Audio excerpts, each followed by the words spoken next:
apa ya, kalau nggak salah itu tablet ya. Jadi segmen tablet itu phone dan tablet. Jadi fungsinya memang untuk teleponi, untuk telepon, tapi juga bisa berfungsi sebagai tablet karena bentuk ukurannya itu gede gitu ya. Nah, saya pikir Galaxy Note ini satu contoh untuk ini ya, untuk tambahan pada lini produk. Nah, sampai sini ada pertanyaan nggak? Jelas ya? Oke, saya lanjutkan. Kemudian yang keempat adalah peningkatan atau revisi produk saat ini.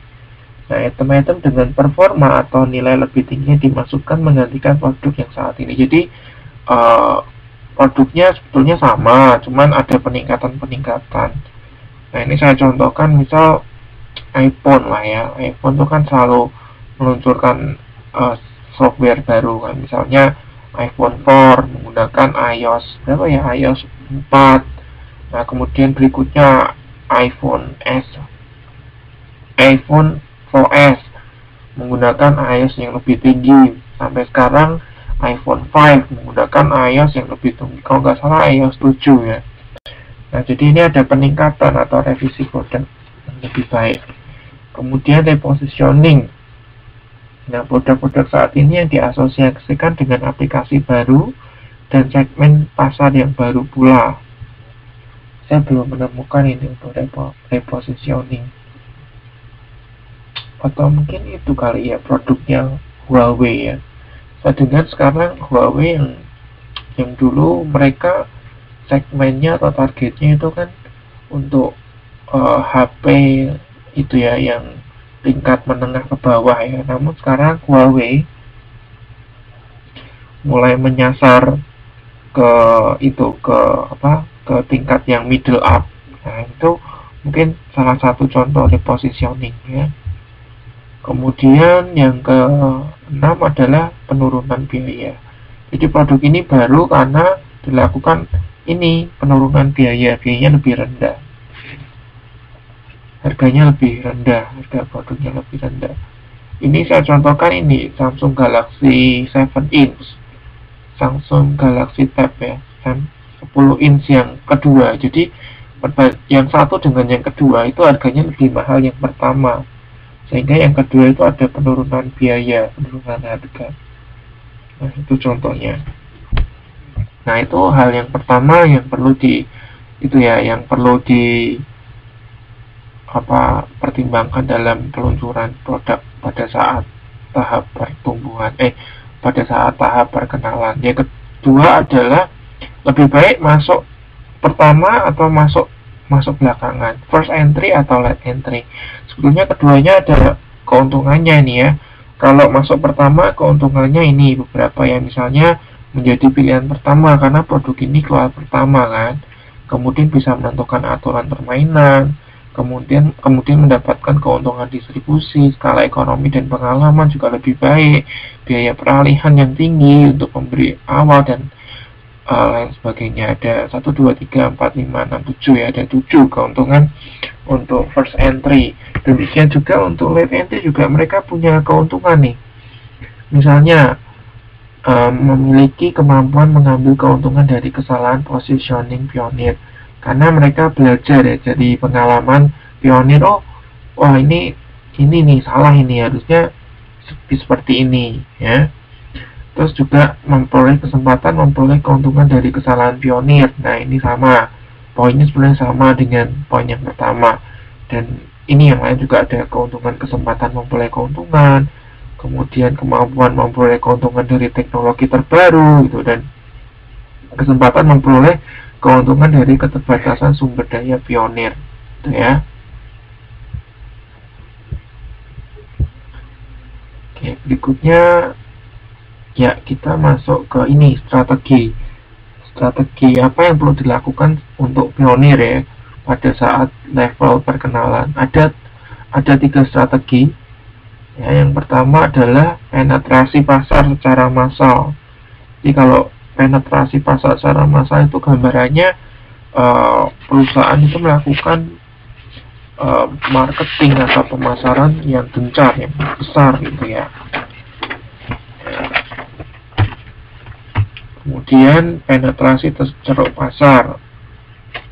Nah, intinya adalah strategi ini memasarkan produk tertentu atau produk khusus ya. Jadi ceruk pasar ini artinya adalah khusus, produk khusus yang sering saya kasih contoh itu mengenai itu ya, baju yang super jumbo gitu ya. Nah, itu salah satu itu ceruk pasar ya. Nah, ini penetrasinya ke bagian yang fokus ya, celah betul. Nah, yang ketiga adalah ini menggunakan strategi skimming dan keluar dari pasar dengan cepat. Jadi ini memasarkan produk biasanya produk musiman ya. Jadi ini produk ini permintaannya pada musim-musim tertentu, berarti perusahaan akan jual, kemudian kalau sudah musimnya habis ya sudah ditarik gitu ya. Nah, ini beberapa 3 strategi yang bisa dilakukan. Oke, kemudian pada saat tahap bertumbuh. Nah, pada saat pertumbuhan ini ditandai oleh pertumbuhan penjualan yang cepat. Kemudian karena penjualannya cepat, keuntungannya juga meningkat. Nah, akibatnya volume penjualan meningkat dan menurunkan biaya produksi. Ini beberapa karakteristik dari level ini ya, growth ya, bertumbuh. Nah, pada pemimpin pasar pada masa ini umumnya merupakan pionir produk yang benar-benar baru. Nah, sedangkan penantang pasar adalah perusahaan yang masuk kemudian. Nah, ini kurang lebih karakteristik ini ya, level growth itu seperti ini. Nah, kemudian strategi apa yang perlu dilakukan? Nah, untuk pemimpin pasar atau pionir itu ada 5 strategi. Ya, yang pertama adalah strategi pertahanan posisi. Kedua adalah pertahanan sisi, kemudian yang ketiga konfrontasi, yang keempat ekspansi pasar dan kontraksi atau keluar. Oke. Sebetulnya ini ada tabel yang menjelaskan detail mengenai ini ya, mengenai strategi-strategi. Tapi coba saya akan secara singkat untuk membahas ya. Untuk pertahanan posisi ini, sasaran utamanya adalah meningkatkan kepuasan dan loyalitas serta pembelian ulang di antara pelanggan saat ini. Jadi tujuannya supaya ini ya, posisinya itu tetap nomor 1. Caranya dengan meningkatkan kepuasan pelanggan. Kemudian ada juga strategi yang kedua adalah pertahanan sisi.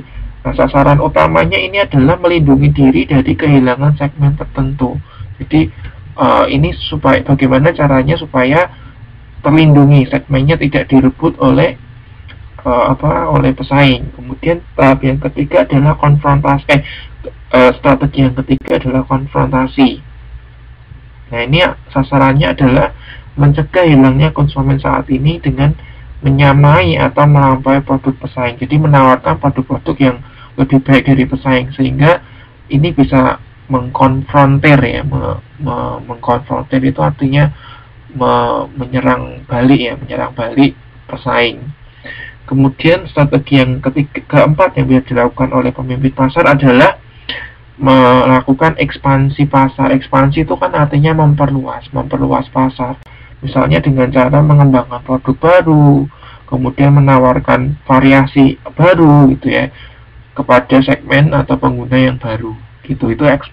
Itu sasaran dari ekspansi pasar. Kemudian yang kelima adalah kontraksi atau keluar.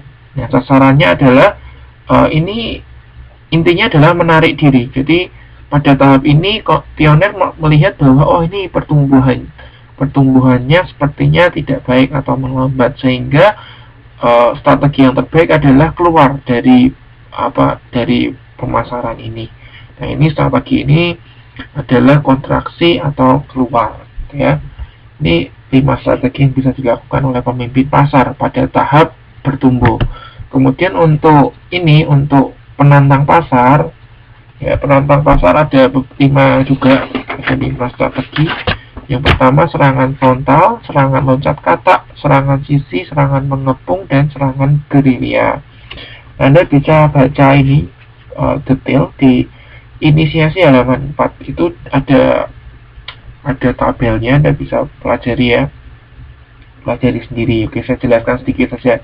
untuk serangan frontal itu sasarannya adalah memperoleh sejumlah besar pelanggan pesaing yang ditarget. Jadi bagaimana caranya itu merebut pelanggan dari itu ya, dari pionir. Nah, biasanya mereka melakukan melalui ini, mereka menyeting harga yang lebih rendah sehingga konsumen itu tertarik untuk membeli produk dari penantang pasar ini ya, melalui harga. Kemudian yang kedua melalui serangan loncat kata. Nah, ini adalah dengan sasarannya membujuk konsumen pada pasar-pasar untuk mengalihkan pilihan. Nah, biasanya yang dilakukan adalah memberikan manfaat, memberikan benefit atau manfaat tambahan yang tidak diberikan oleh pionir. Ya. Itu adalah serangan loncat kata. Kemudian strategi yang lain adalah serangan sisi. Sasaran utamanya adalah menarik sejumlah besar pangsa konsumen baru pada satu atau beberapa segmen, di mana kebutuhan konsumen berbeda dari pengadopsi cepat dalam pasar. Itu sasaran utama serangan sisi. Kemudian ada juga serangan mengepung. Sebetulnya ini hampir sama dengan serangan sisi ya. Sasaran utama serangan mengepung adalah menarik sejumlah besar pangsa konsumen baru dalam berbagai segmen kecil dan khusus, di mana kebutuhan atau preferensi konsumen berbeda dari pengadopsi cepat dalam pasar massal. Jadi ini hampir sama dengan serangan sisi, cuman kalau serangan mengepung ini lebih spesifik lagi ya, lebih spesifik lagi. Kemudian serangan gerilya, ini sasarannya adalah memperoleh pangsa pembelian kembali pada beberapa segmen atau teritorial pasar. Kemudian yang kedua adalah menarik pangsa konsumen baru pada sejumlah segmen ini. Itu adalah serangan gerilya, sasaran serangan gerilya. Nah, kita masuk ke ini, ke tahap dewasa. Nah, pada tahap dewasa ini orientasinya atau goalnya adalah dua, yaitu bagaimana cara mempertahankan pangsa pasar atau defense ya, supaya pangsa pasar itu nggak tergerus ya, supaya pangsa pasar itu tetap stabil atau bahkan bisa lebih besar lagi. Kemudian goal yang kedua adalah bagaimana supaya pertumbuhan volume atau pertumbuhan sales itu, penjualan itu tetap bertahan gitu, tetap naik gitu. Nah, ada 3 strategi terkait ini ya pada saat level dewasa ini. Yang pertama adalah penetrasi lanjutan. Artinya apa? Artinya melakukan ini gempuran lagi ya, memasuki pasar lebih lagi ya, melanjutkan lagi ya. Kemudian yang kedua adalah melakukan perluasan penggunaan, bisa membuat bagaimana supaya konsumen itu lebih sering menggunakan produknya. Misalnya perusahaan bisa melakukan promosi yang lebih gencar ya, atau mungkin bisa dilakukan dengan mendekatkan diri, atau misalnya membuka toko-toko sehingga lebih dekat ke konsumen, sehingga konsumen lebih pingin membeli produk gitu ya, membeli produknya. Itu maksudnya perluasan penggunaan. Kemudian hal lainnya adalah melakukan ekspansi pasar, misalnya menjual ke luar kota atau menjual ke luar negeri bahkan. Itu adalah strategi yang dilakukan terkait ekspansi pasar. Nah, tahap berikutnya adalah tahap menurun. Ada kalanya produk itu mengalami penurunan ya. Sebagai contoh itu Walkman tuh ya. Walkman itu kan sekarang mana ada orang pakai Walkman ya. Kalau zaman saya SD atau SMP itu Walkman sedang booming gitu. Nah, sekarang Walkman itu sekarang pada fase menurun gitu ya. Sekarang susah kita menjumpai orang menggunakan Walkman. Ya, itu salah satu produk yang saat ini dalam posisi menurun.